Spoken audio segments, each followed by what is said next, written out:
Let's get back now to the new developments in one of former President Trump's legal cases. The U.S. Supreme Court says it will eventually decide whether he is entitled to broad immunity from prosecution for acts allegedly committed while in office. CBS 2's Skyler Henry is live now in Washington with the very latest here for us tonight. Skyler.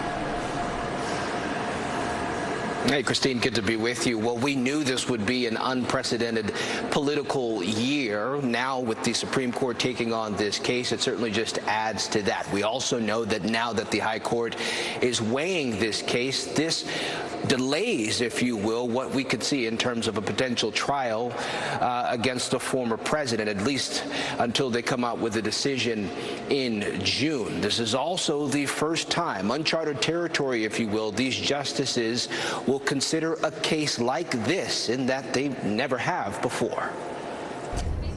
The Supreme Court on Wednesday says it'll hold arguments in April on former President Donald Trump's claim that he has broad immunity from federal prosecution as it relates to special counsel Jack Smith's election interference case. This is the type of case that the Supreme Court does look at. It's a big constitutional question. It's a matter of first impression because we've never been here before. We've never had a president who was criminally charged.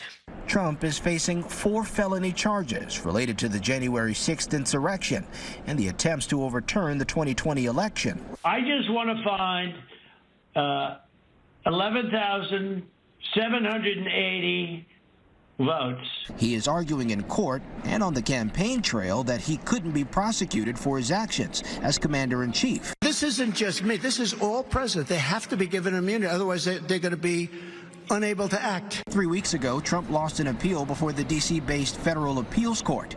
In a stern rebuke of Trump's sweeping claims about immunity, the 3-judge panel of 2 Democratic appointees and 1 Republican wrote that any executive immunity that may have protected him while he served as president no longer protects him against this prosecution.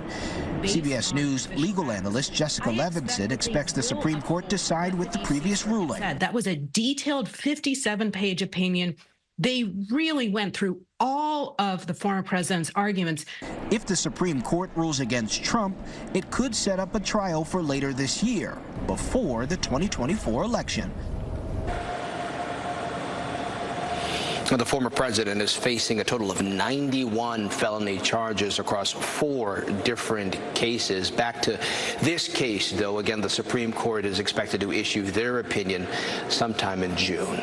We're here in Washington. I'm Skyler Henry. Christine, back to you. Skyler, thank you for that update.